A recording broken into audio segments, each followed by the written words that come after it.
வணக்கம், good morning, happy morning, wonderful morning. இந்த பணம் சம்பாதிக்கிறத பற்றி பேசிகிட்ருக்குறோம், வெல்த்தை பற்றி பேசிகிட்ருக்குறோம். இந்த வெல்த்தை பற்றி பேசுகிற சமயத்தில் டிசிப்ளினோட இம்பார்ட்டன்ஸை பற்றி நேற்று பேசினேன். இன்றைக்கி கிளாரிட்டி அப்படிங்கிற வார்த்தையை பற்றி பேசலான்னு நினச்சேன். கிளாரிட்டிங்கிறது கிளியர் சென்ஸ் ஆஃப் பர்பஸ், அதாவது நம்மளுக்கு என்ன பண்ண வந்திருக்கிறோம் அப்படின்னு நம்ம தெளிவாக பார்க்குறது. அந்த தெளிவு இருந்தால் தான் நீங்கள் வாழ்க்கையில் முன்னேற முடியும். அந்த தெளிவு எதெல்லாம் எந்த குணத்தெல்லாம் அந்த தெளிவை காலி பண்ணுதோ அதை நீங்கள் எடுக்க வேண்டியதான். இப்போ ஒரு தண்ணிக்கு அடியில் மணல் இருக்குது. நீங்கள் ஆற்றை பார்த்தீங்கன்னா கீழே கிளியராக மணல் தெரியும், அதில் இருக்கிற கல்லெல்லாம் பக்காவாக தெரியும்.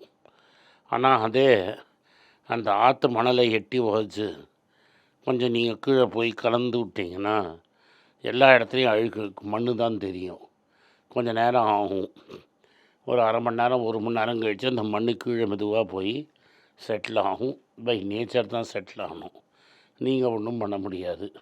ஆனால் ஓடுற தண்ணியும் டைமும் அந்த மண்ணை கீழே கொண்டு போய் திரும்பி கிளாரிட்டி வரும். பட் அந்த கிளாரிட்டிங்கிறது தான் உங்கள் லைஃப்பில் முக்கியம். அதுதான் நிஜமான உங்களோட ரியல் செல்ஃப், அதாவது உங்களோட நிஜமான உண்மையான ஃபீலிங்கோ உண்மையான பொசிஷனோ அதுதான். ஆனால் யாருமே அந்த கிளாரிட்டியை மதிக்கிறது கிடையாது. மனசை அப்படியே அந்த கலந்துட்டே இருக்கிறது. மனக்கலக்கத்தினால உங்களுக்கு கிளாரிட்டி இருக்காது.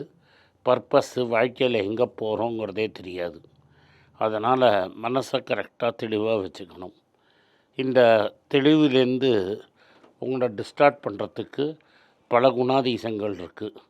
அதில் முக்கிய குணாதீசம் இந்த இதுதான். எது? கம்பேரிசன் அப்படிங்கிறது. இந்த கம்பேரிசன் தான் உங்கள் வாழ்க்கையின் எதிரி.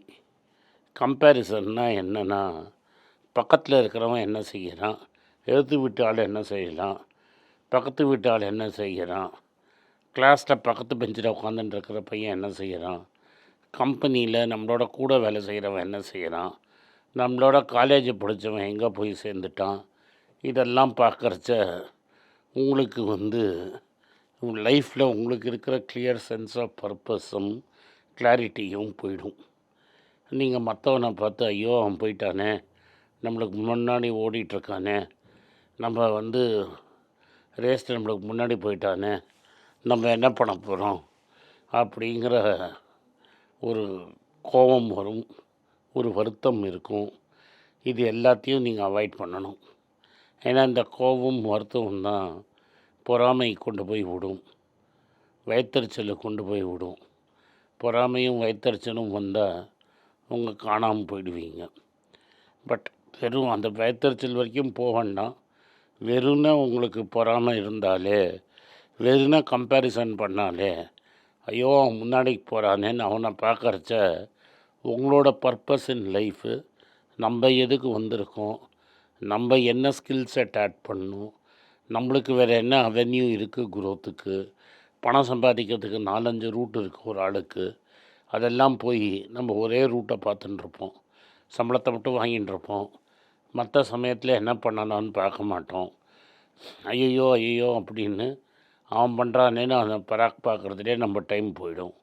நம்ம ஸ்கில்லையும் டெவலப் பண்ண மாட்டோம், அடுத்த லெவலுக்கும் போக மாட்டோம். இதெல்லாம் நீங்கள் பண்ணலைன்னா எப்படி பணம் சம்பாதிக்கிறது? பணம் சம்பாதிக்க முடியாது.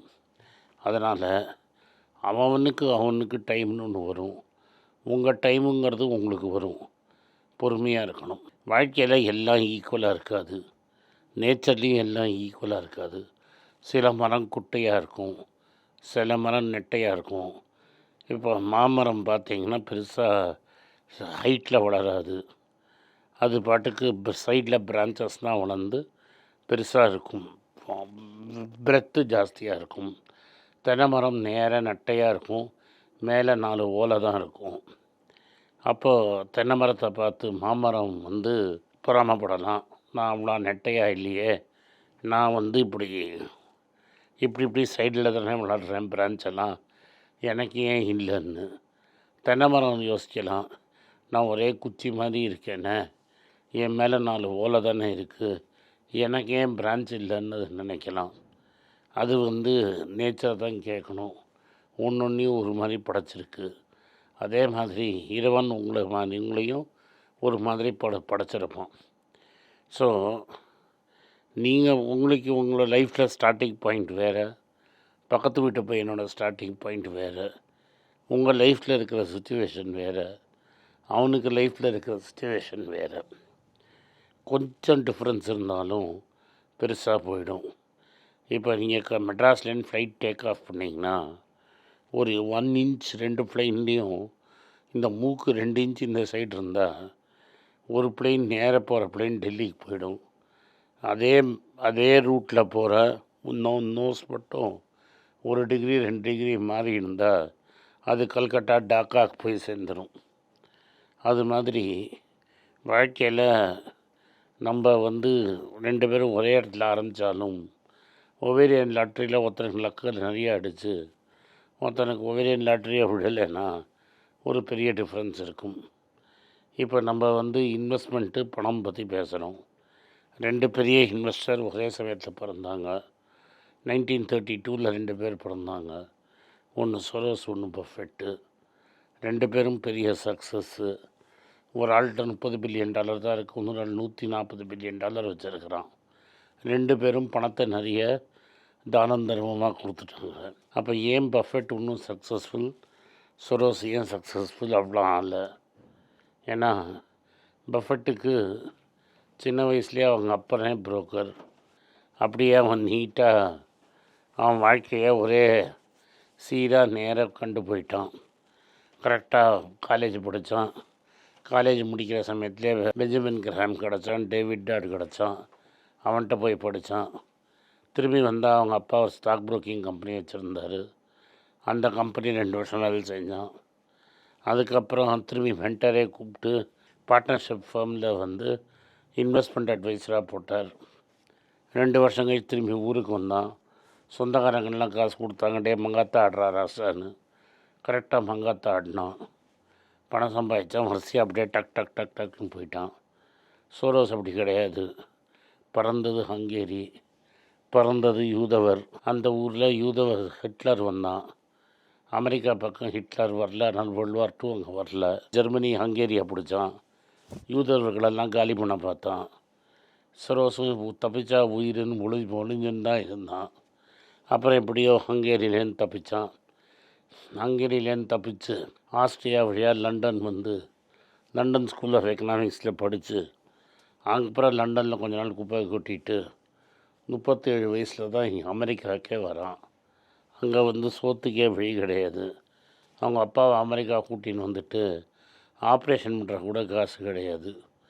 அதுக்கப்புறமா வந்து வாழ்க்கையில் முன்னேறி கரெக்டான டபுள் ஈகிள் ஃபண்டில் மேனேஜர் ஆகி அந்த ஃபண்டே வாங்கி ஒரு பெரிய ஃபண்டாக்கி பில்லியன்ஸ் ஆஃப் டாலர்ஸ் சம்பாதிச்சான்.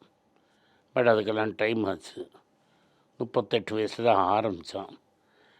பஃபெட்டு 32 வயசுலேயே $150,000 வச்சுருந்தான். ஸோ 55 வயசுலேயே $1 பில்லியன் சம்பாதிச்சிட்டான். 2 பேரும் ஒரே ஆளுங்க தான். 2 பேருக்கும் ஈக்குவல் கேப்பபிலிட்டி தான்.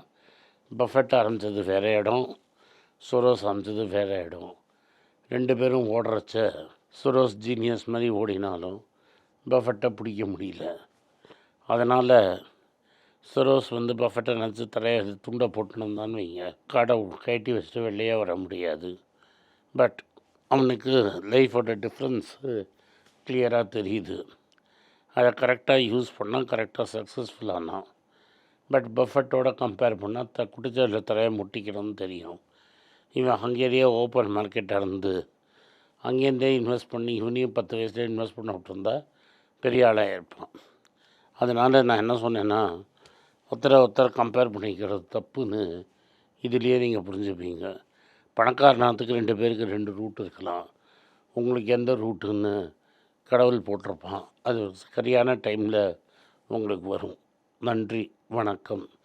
இந்த வீடியோ உங்களுக்கு பிடிச்சிருந்தா இந்த வீடியோ லைக் பண்ணுங்கள், எங்கள் சேனல் சப்ஸ்கிரைப் பண்ணுங்கள், பெல் நோட்டிஃபிகேஷன் தட்டுங்க. இந்த வீடியோ முடிஞ்சால் அவங்க சொந்தக்காரங்களுக்கும் ஃப்ரெண்ட்ஸுக்கும் அனுப்புங்க. நன்றி, வணக்கம். வணக்கம். குழந்தைங்களுக்காக ஒரு புஸ்தகம் லான்ச் பண்ணோம். அது ரொம்ப சக்ஸஸ்ஃபுல்லாக இருக்குது. யாருக்கெல்லாம் அந்த புஸ்தகம் வேணுமோ எங்கள் டீமுக்கு கான்டாக்ட் பண்ணுங்கள். கீழே இருக்கிற நம்பர்லேயும் வெப்சைட்லேயும் கான்டாக்ட் பண்ணிங்கன்னா உங்களுக்கு அந்த புஸ்தகத்தை நீங்கள் வாங்கிக்கலாம். மற்ற எங்கள் புஸ்தகமும் அவைலபிள். எங்கள் வெப்சைட் மூலமாகவும் வாங்கலாம். கீழே இருக்கிற வாட்ஸ்அப் நம்பர்லேயும் மெசேஜ் அனுப்பலாம். நன்றி, வணக்கம்.